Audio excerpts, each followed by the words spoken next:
నూకలున్నన్నాళ్ళు ఈ నేల మీద ఉంటాం. అవి చెల్లాక ఎవరమైనా పోవాల్సిందే. నిన్ను చూస్తే అమాయకురాల్లా ఉన్నావు. అయినా చావు స్థితిలో ఉన్నావంటే ఇది ఈ జన్మలో చేసింది కాదు, గత జన్మలో పాపం. అది తొలగిపోవాలని దేవుణ్ణి ప్రార్థించు. ఆయన్ని ప్రార్థిస్తే ఆయుష్ పొయ్యడా? ఇక నువ్వు బాధ పెట్టుకోకుండా తినమ్మా. ఇదిగో ఈ బట్టలు నీకు సూర్య ఇమ్మన్నాడు. స్నానం చేసి కాస్త తినమ్మా.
ఏంటి బామ్మ, ఉన్నది 10 మందే కదా, ఎన్ని కూరగాయలెందుకు?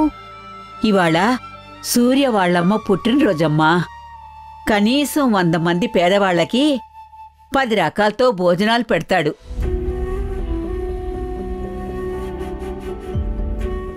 ఏంటి, ఆ సూర్య ఇలాంటి పనులు కూడా చేస్తాడా? ప్రతి కథకి 2 కోణాలుంటాయమ్మా.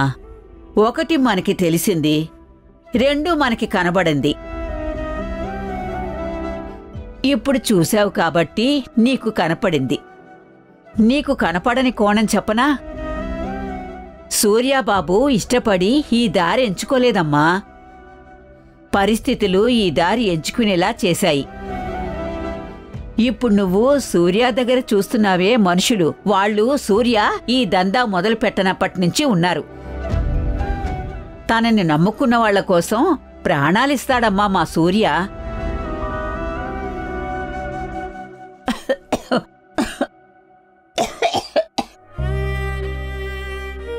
వాళ్లల్లో ఒకర్ని సూర్యాని వదిలి వెళ్ళమను, చూద్దాం. ఎవ్వరూ వెళ్లరు. ఎందుకో తెలుసా? వాళ్లకి సంబంధించినంత వరకు సూర్య అంటే వాళ్ళకి బాసు కాదమ్మా, పెద్దన్న.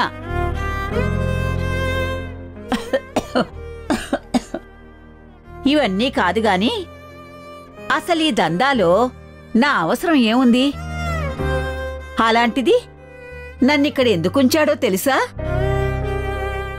నా పిల్లలు రెక్కలొచ్చాక జబ్బు చేసిందని నా హోటల్ లాగేసుకుని నన్ను బయటికి గెంటేస్తే, ఎప్పుడో చిన్నప్పుడు ఆకలంటే అన్నం పెట్టానని నన్ను వెతుక్కుంటూ వచ్చి నాకు ట్రీట్మెంట్ ఇప్పిస్తున్నాడమ్మా.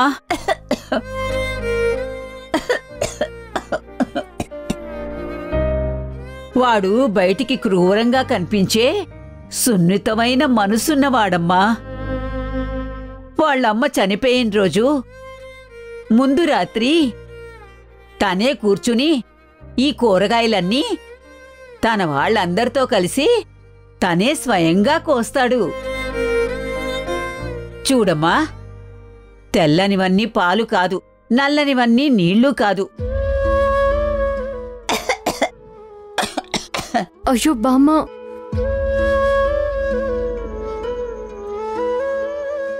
అమ్మా, అయ్యో బామ్మ, బామ్మా, నీ ఒళ్ళు కూడా బాగా కాలుతుందే. చాలా వంటుంది కదమ్మా. అయినా సూర్యకి చాలా ముఖ్యమైన రోజు. అయ్యో బామ్మ, మీరు టాబ్లెట్ వేసుకుని పడుకోండి. ఈ వంట అంతా నేను చేసేస్తానులే. నీకు వంటొచ్చమ్మా?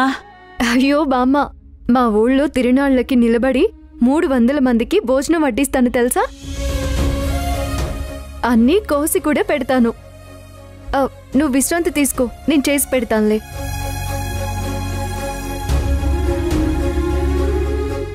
ఇలారా, అక్కడ కూర్చో.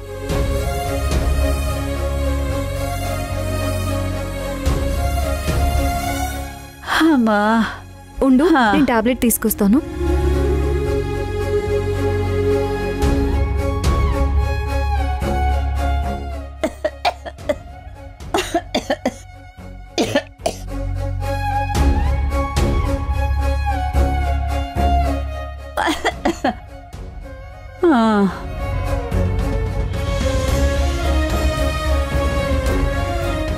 బామ్మ,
బామ్మ, రుచి చూడు.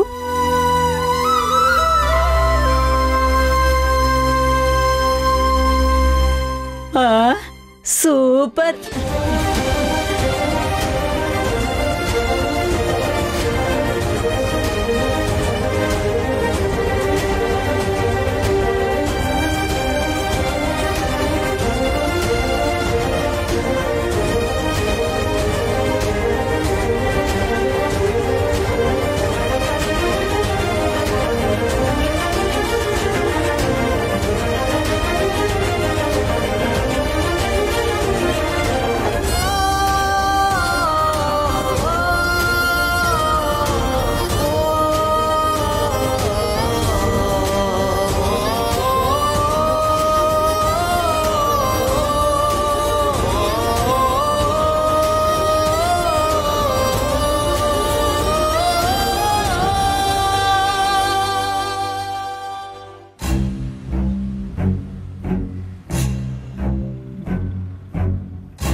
ఆంటీ, ఎలా ఉన్నావు? బాగున్నాను, రండి కూర్చోండి.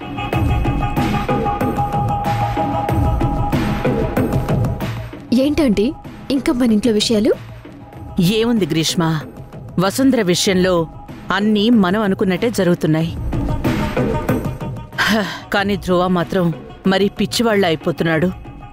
వాణ్ణి చూస్తేనే కొంచెం బాధగా ఉంది. అయినా ఇదంతా వాడి మంచి కోసమే కదా.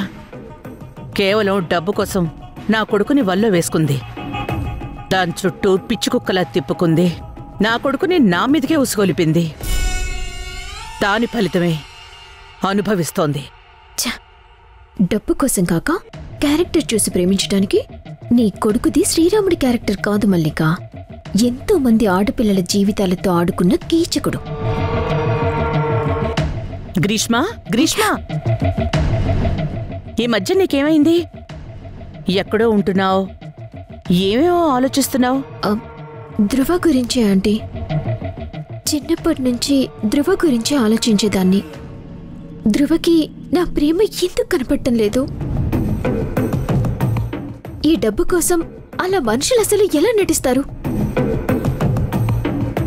అయినా నా ధృవ నా దగ్గరికి వచ్చే రోజు కోసం నేను చాలా వెయిట్ చేస్తున్నాను.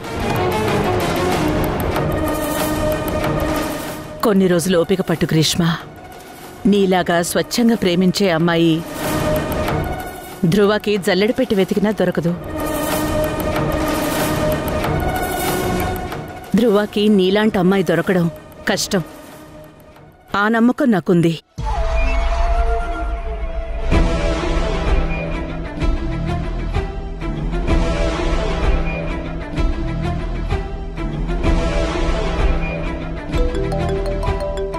ఒక్క నిమిషం. చెప్పు చంద్రనా. మేడం, కారు బ్రేక్ డౌన్ అయింది. ఇంకో కారు కోసం ఇంటికి ఫోన్ చేస్తే ధృవ సార్ ఎత్తారు. వచ్చి మిమ్మల్ని పిక్ చేసుకుంటానని చెప్పారు.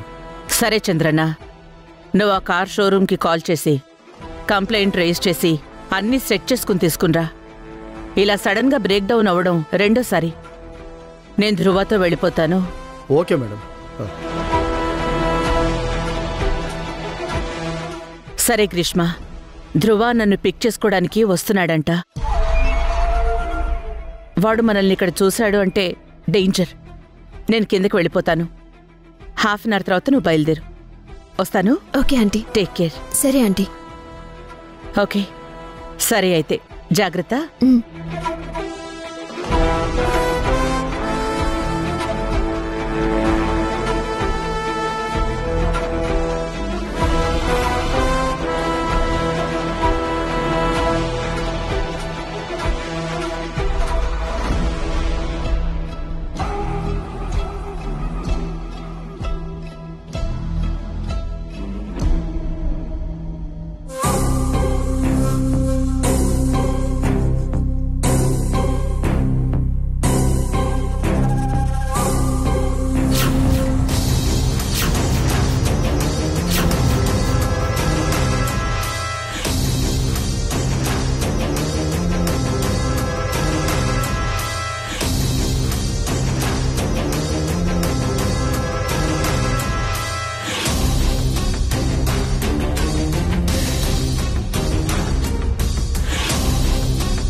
బామ్మా, బామ్మా,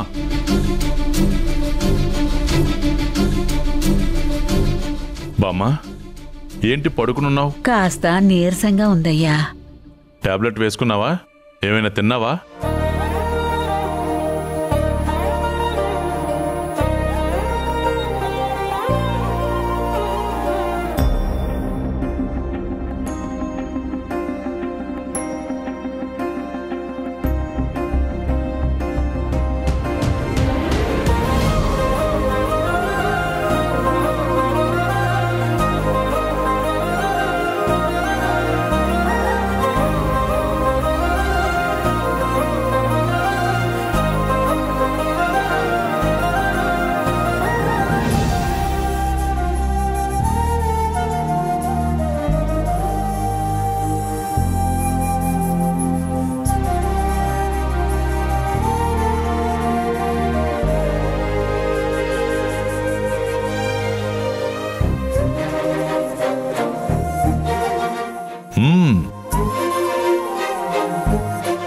ముసల్ది ముసల్దే.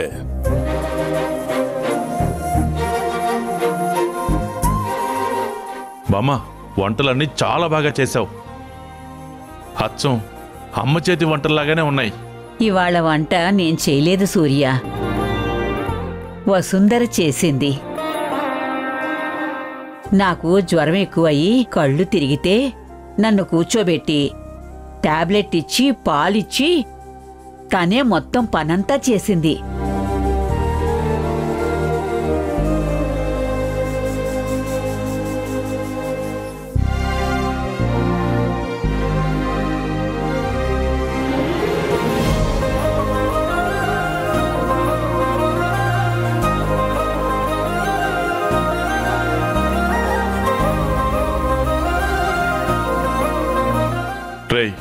ఇప్పటికే ఆలస్యమైంది, పిల్లలు ఎదురు చూస్తూ ఉంటారు. పదండి.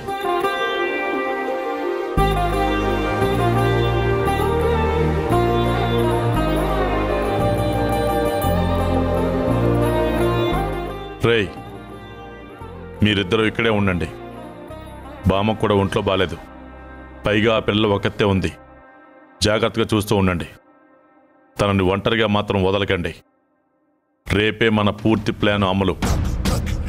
ఆ పిల్లకి ఏమాత్రం అవకాశం దొరికినా పారిపోతుంది. మీరు ధైర్యంగా ఉండండి బాయ్, ఇక్కడ మేము చూసుకుంటాం కదా. రేయ్, ఈ వంటలన్నీ ట్రాలీలో ఎక్కించండి. అలాగే బాయ్.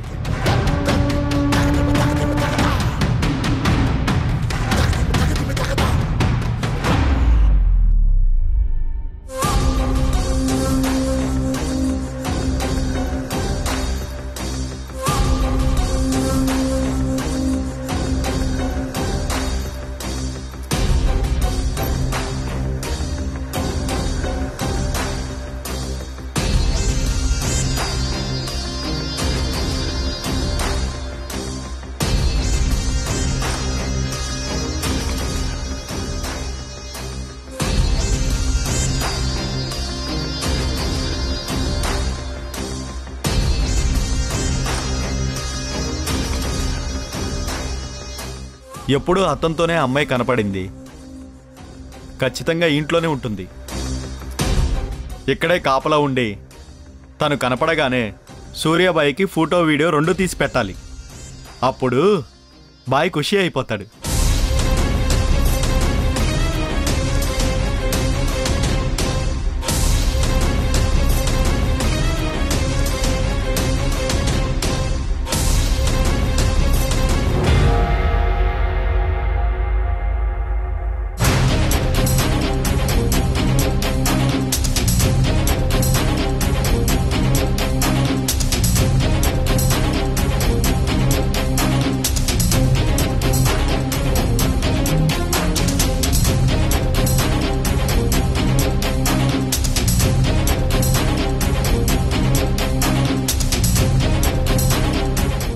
వీడి పిచ్చి మరి పరాకష్టకు చేరిపోతుంది. ఏంటి ధ్రువ ఈ పనులు? ఏంటిది? పోలీసులు చెప్పారు కదా, ఇదందరికీ తెలిసేలా చేయడం ఎందుకు?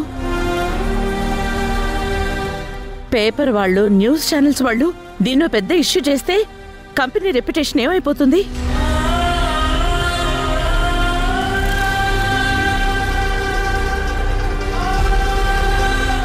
ధ్రువ, ఏంట్రా ఇది? ఎందుకు ఇలా అయిపోతున్నావు?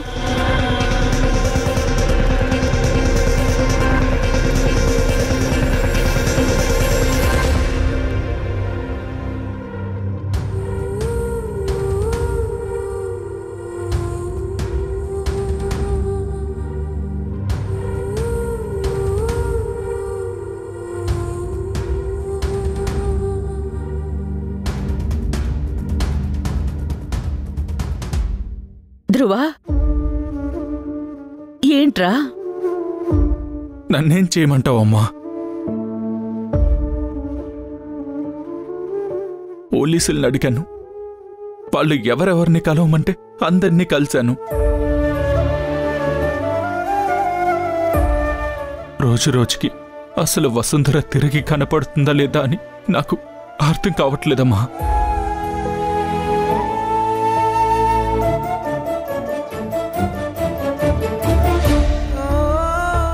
నేను తన్ని ఎస్టేట్కి తీసుకెళ్లకుండా ఉండాల్సింది కాదు. అసలు నేను తన్ని ఇక్కడికి తీసుకురాకుండా ఉండాల్సింది కాదు. కాదు కాదు నేను తన్ని చూడకుండా ఉండాల్సింది. నా జీవితంలోకి తను వచ్చినప్పటి నుంచి తనకి అన్ని కష్టాలే.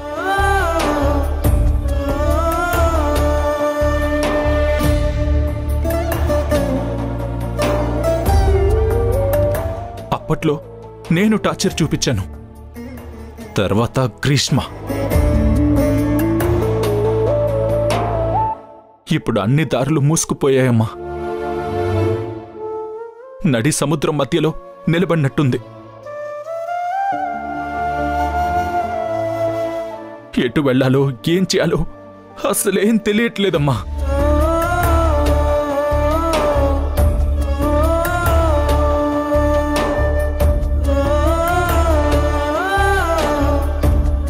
నాకిదొక్క దారే ఉంది. ఇది తప్ప నేనేం చేయలేనమ్మా.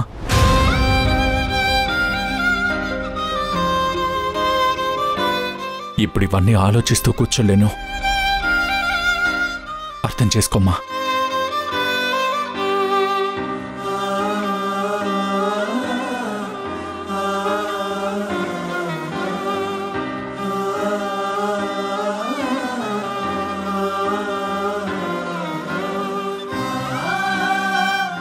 ఒక కంపెనీ చీకట్లోకి వెళ్ళిపోతుంటే మొండిగా నిలబడి వంటి చేత్తో ఒక స్థాయికి తీసుకొచ్చిన నిన్ను ధైర్యవంతురాలనుకోవాలా? సాటి ఆడదాని మీద పంతంతో చిన్న పిల్లని కూడా చూడకుండా తనతో పాటు నీ కొడుకు బాధ కూడా కనిపించినంత అగాధాన్ని చేతులారా సృష్టించుకుంటున్న నిన్ను పిచ్చిదానివనాలో అర్థం కావట్లేదు. మోసం ఎన్నో రోజులు దాగదు. జరుగుతున్న దానికంతటికీ కర్తవి నువ్వే అని నీ కొడుక్కి తెలిసే రోజు, నీ పాపం పండే రోజు దగ్గర్లోనే ఉన్నాయి.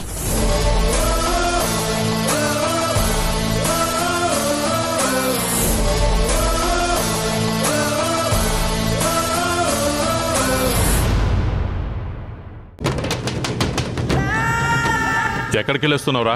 ఆలీకి పిట్స్ వస్తే టాబ్లెట్లు తీసుకొస్తున్నా అన్న. వసుంధర గడి పెట్టొచ్చావు కదా.